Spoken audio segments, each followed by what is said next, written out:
नमस्कार. पब्लिक पुराणमध्ये आपलं स्वागत. राज्यांच्या विधानसभांचे निकाल लागले आहेत. काहीसे अपेक्षित पण तरीही धक्कादायक. त्याबद्दल आपण थोडंसं बोलणार आहोत. ममता बॅनर्जी का हरल्या त्या खरं तर निकाल लागल्यानंतर आज बोललेल्या आहेत.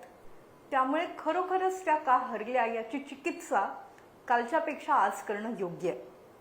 एकतर लक्षात घेतलं पाहिजे, 15 वर्षांची सत्ता, मग ती ममता बॅनर्जी यांच्यासारख्या झुंजार लढवयीची का असेना, काहीशी अँटी इन्कम्बन्सी निर्माण करते. भारताच्या राजकारणात मध्यंतरीच्या काळात अँटी इन्कम्बन्सीचा फॅक्टर काम करत नव्हता, प्रो इन्कम्बन्सी काम करत होती. मोदींचं सरकार तिसऱ्यांदा सत्तेत आलंय. भारतीय जनता पक्षाची सरकारं अशी वारंवार सत्तेत येत होती. स्टालिन यांचं सरकार पण तामिळनाडूत सतत सत्तेवर होतं. ममता बॅनर्जी देखील तिसऱ्यांदा पश्चिम बंगालच्या मुख्यमंत्री म्हणून गेल्या वेळी निवडून आल्या होत्या. आज सुरुवात आपण ममता बॅनर्जींपासूनच करणार आहोत. नेमक्या का हरल्या ममता बॅनर्जी? मतांची टक्केवारी बघितली तर भारतीय जनता पक्षानं गेल्या वेळेपेक्षा पश्चिम बंगालमध्ये 60% मतं जास्त मिळाली आहेत. 7%. 60% हा कोणत्याही विधानसभेसाठी मोठा स्विंग असतो. त्यामुळे भारतीय जनता पक्ष 200वर पोचलेला आहे आणि भारतीय जनता पक्षाची परिमाणं बदललेली आहेत. त्यावर बोलू आपण नंतर पुन्हा कधीतरी. ममता बॅनर्जी हरल्या का याचं कारण शोधायला गेलं तर त्यांची आजची देखील प्रेस कॉन्फरन्स लक्षात घ्यावी लागेल. भाजपशी आमचा सामना नव्हता, आमचा सामना खलनायकाशी होता असं ममता बॅनर्जी म्हणतायत. त्यांना कोणतीही गोष्ट बोलायची मुभा आहे. पण हा खलनायक होता पक्ष हे कोण म्हणताय? ममता बॅनर्जी. त्याच ममता बॅनर्जी ज्या कार इन्स्टिट्यूटमध्ये बलात्कार झाल्यानंतर पीडितेच्या बाजूने राहायच्या ऐवजी बलात्काराचा आरोप असलेल्या लोकांची बाजू घेत राहिल्या. त्या ममता बॅनर्जी ज्या संदेश खालीमध्ये महिलांवर अत्याचार झाले तेव्हा त्या महिलांची बाजू न घेता, त्यांचं ऐकून न घेता आपल्या कार्यकर्त्यांना वाचवत राहिल्या. छत्तीसगडचे मुख्यमंत्री विष्णुदेव साय एक आदिवासी नेते आहेत. त्यांनी संदेश खलीबद्दल त्यांना लिहिलेलं पत्र देखील प्रसिद्ध झालंय. पण ममता बॅनर्जी यांनी कोणतीही दखल न घेता स्वतःच्या कार्यकर्त्यांची पाठराखण केली. अशी पाठराखण करणं हेच ममता बॅनर्जींच्या विरोधात गेलं. ममता बॅनर्जी दुसऱ्याला जेव्हा खलनायक म्हणतात तेव्हा जी एक साधारण लोकप्रिय म्हण आहे, लहान मुलंही म्हणतात ती, की एक बोट आपण जेव्हा दुसऱ्याकडे दाखवत असतो तेव्हा ती 4 बोटं आपल्याकडे आहेत का याचा विचार करायचा असतो.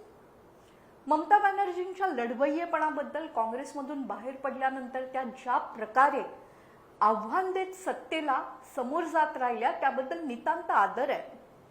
एखाद्या महिलेनं भारताच्या राजकारणात असं स्वतःचं अढळ स्थान निर्माण करणं सोपं नाही. पण या सगळ्या गोष्टी त्यांना सत्तेपायी जो अहंकार आला त्यात लपल्या का? त्या अहंकारामुळेच त्यांनी कुठेतरी पीडितेची बाजू न घेता बलात्काऱ्यांना पाठीशी घातलं का? तृणमूल काँग्रेसच्या कार्यकर्त्यांबद्दल पश्चिम बंगालमध्ये प्रचंड असंतोष होता. दीदींबद्दल प्रेम होतं म्हणून दीदींना 15 वर्षानंतरही मतं मिळतायत. पण कार्यकर्त्यांबद्दलची नाराजी ही दीदींबद्दलच्या नाराजीत त्यांच्या अहंकारामुळे बदलत गेली याची जाणीव झाली नाही का? 3 कारणं मुख्य आहेत ममता बॅनर्जी यांच्या पतनाची. एक आहे महिला. ज्या महिला त्यांना सतत साथ देत होत्या, ज्या महिला त्यांना लक्ष्मी भांडार या योजनेमुळे सातत्याने मदत करत होत्या. 1500 रुपये पश्चिम बंगालमधल्या महिलांना आधीपासून मिळत आहेत. ममता बॅनर्जी या आपल्या शक्तीचं प्रतीक आहेत, काली आहेत, देवी आहेत, दुर्गा आहेत असं वाटणाऱ्या महिला त्यांच्यामुळे नाराज झाल्या असतील. त्या बलात्कारितेची बाजू न घेता अत्याचार करणाऱ्याच्या पाठीशी उभं राहिल्यामुळे असंही असू शकेल. या महिलांना भारतीय जनता पक्षाने स्वतःकडे वळवण्यासाठी मोठमोठ्या घोषणा केल्या. त्या घोषणा आणि ममता बॅनर्जींबद्दलची नाराजी यामुळे महिला मोठ्या प्रमाणात त्यांच्याकडे वळल्या. पहिलं महत्त्वाचं कारण महिला. दुसरं महत्वाचं कारण तिथले तरुणांच्या हाताला पश्चिम बंगालमध्ये काम मिळत नव्हतं. ममता बॅनर्जी यांच्याबद्दल पत्रकार जेव्हा उत्तम बोलत होते तेव्हा नागरिक थपकून म्हणत होते ते सगळं खरं आहे, पण नोकऱ्या कुठे आहेत, रोजगार कुठे आहे, प्रगती कुठे आहे, पश्चिम बंगालचा जो काय विकास दर आहे तो नेमका काय आहे. आणि या सगळ्या गोष्टी समोर आल्यामुळे पश्चिम बंगालमधल्या जनतेला परिवर्तन हवं होतं आणि ते परिवर्तन प्रत्यक्षात आलं. पंतप्रधान नरेंद्र मोदी यांनी परिवर्तन झालं अशी घोषणा काल भारतीय जनता पक्षाच्या मुख्यालयात टाळ्यांच्या कडकडाटात केली. महिला विरोधात गेल्या, तरुण विरोधात गेले आणि तिसरं, ममता बॅनर्जी यांना त्यांच्या कार्यकर्त्यांच्या मदमस्त वागण्याची किंमत मोजावी लागली. काय करत होते हे कार्यकर्ते? हे कार्यकर्ते निवडणूक हरणाऱ्या पक्षाला सपाटून चोपून काढत होते. मागच्या वेळेला निकाल लागल्यानंतर भारतीय जनता पक्षाचे काही कार्यकर्ते थेट मृत्युमुखला सामोरे गेले अशी देखील तक्रार सातत्याने केली जाते. त्यांना मारलं गेलं असा भारतीय जनता पक्षाचा आरोप आहे. माकप ज्यांना सत्तेपासून दूर करून ममता बॅनर्जी सत्तेत आल्या होत्या ते देखील ममता बॅनर्जी यांच्यावर हिंसाचाराचे आरोप करतात. माती आणि माणूस यांची पूजा करणाऱ्या ममता बॅनर्जींनी निश्चितच अशा प्रकारे वर्तन केलं असेल का याचं उत्तर नाही येईल.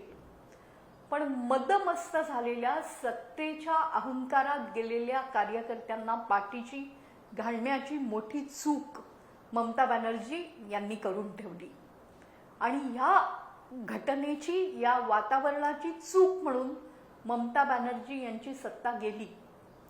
ममता बॅनर्जी इंडिया या आघाडीचा महत्वाचा घटक होत्या. मुंबईत जेव्हा लोकसभेच्या निवडणुकीआधी या इंडिया आघाडीची बैठक झाली आणि राहुल गांधी त्याला सामोरे गेले त्यावेळेला अपोजिशन इंडेक्स युनिटी म्हणजे सगळ्यांनी एकत्र यावं यासाठी जी बैठक घेतली त्यातून ममता बॅनर्जी त्यांच्या समोर केलेला माईक पत्रपरिषदेत बाजूला करून निघून गेल्या. हा त्यांचा मनस्वीपणा होता की अहंकार, उत्तर माहीत नाही. पण आज एका अत्यंत लढवय्या नेतीला केवळ अहंकारी वागण्यामुळे सत्ता गमवावी लागली आहे. सत्ता येते जाते. ममता बॅनर्जींमध्ये सामर्थ्य आहे पुन्हा सत्तेत येण्याचं. वय केवळ 72 आहे. त्या लढवय्या आहेत, अत्यंत साध्या घरातल्या आहेत. त्यामुळे जनतेला त्यांच्याबद्दल पुन्हा आपुलकी निर्माण होणं सहज शक्य आहे. पण अहंकार, कार्यकर्त्यांना पाठीशी घालणं, महिलांच्या हक्कांची पायमल्ली करणं आणि तरुणांच्या रोजगाराचे प्रश्न न सोडवणं या गोष्टी ममता बॅनर्जी यांना महागात पडल्या आहेत. दुसरं अत्यंत महत्वाचं राज्य होतं तामिळनाडू. पश्चिम बंगालमध्ये इतकी जास्त गरज होती परिवर्तनाची आणि त्याबद्दल इतकं जास्त बोललं जात होतं. दोन्ही बाजू परस्परांसमोर उभ्या ठाकल्या होत्या. भारतीय जनता पक्ष तयारीने निवडणुकीत उतरला होता. ममता बॅनर्जी देखील अस्तित्वाची लढाई लढत होत्या. त्यामुळे तामिळनाडू या मोठ्या राज्याकडे कोणाचं लक्ष गेलं नसावं. तामिळनाडूतही अँटी इन्कम्बन्सीचा फटका बसला स्टॅलिन यांना. खरं तर भारताच्या राजकारणात बजबजपुरी झालेल्या घराणेशाहीला पहिला रोख तामिळनाडूच्या निकालांनी लावलाय. स्टॅलिन यांचा मुलगा उदय हे दोघंही वडील मुख्यमंत्री आणि मुलगा उपमुख्यमंत्री. वडिलांचा एक भाऊ जो अत्यंत प्रतिष्ठेचा नेता मानला जायचा त्याला मदुराईत दूर केलं गेलं स्टॅलिन यांच्याकडून. स्टॅलिन यांचे जावई सगळ्या निवडणुकींचा लेखाजोखा बघत होते. स्टॅलिन यांचे वडील असलेल्या करुणानिधी यांचं बहिणीचं घराणं मुरासोली मारन हे देखील राजकारणात होते. स्टॅलिन यांची सावत्र बहीण कनिमोळी ही राज्यसभेची सदस्य आहे. एकाच कुटुंबातल्या घराण्यातल्या किती जणांनी राजकारणात असावं याचं करुणानिधींचं कुटुंब हे उदाहरण होतं. करुणानिधी आपलं कुटुंब व्यवस्थित जपतात आणि प्रत्येकाचे इंटरेस्ट राजकारणात प्रोटेक्ट करतात असं राष्ट्रवादी काँग्रेसमधला सत्ता संघर्ष जेव्हा टिपेला गेला आणि राष्ट्रवादी काँग्रेसची 2 शकलं झाली तेव्हा महाराष्ट्रात बोललं जायचं.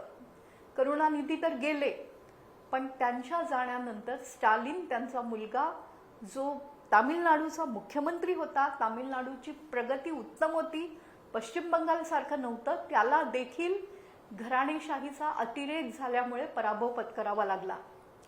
तामिळनाडूत घराणेशाहीला लोकांनी नकार तर दिलाच. दुसरं उदाहरण या पराभवाचं मीमांसा करताना लक्षात घेतलं पाहिजे. थलपती विजय, ज्यांच्याजवळ कोणताही विशिष्ट वर्ग नाही, ज्यांच्याकडे फार मोठा कार्यक्रम नाही, जे राजकारणात नवागत आहेत, ते निवडून आले. असेच निवडून आले होते NT रामाराव आंध्र प्रदेशमध्ये. त्यावेळेला आंध्र प्रदेश आणि तेलंगणा एकत्र होते. सिनेमातला एक नट रजत पटावरून थेट राजकारणात गेला होता आणि राजकारणाचा महानायक झाला होता.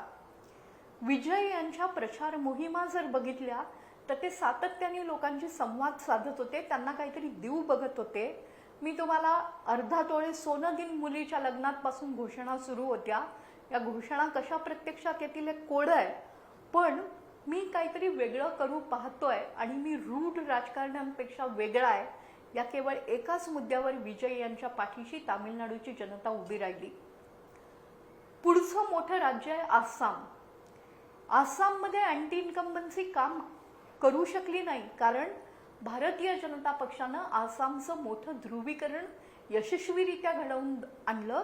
SIR ची जी अंमलबजावणी झाली ती भारतीय जनता पक्षाच्या फायद्याची झाली.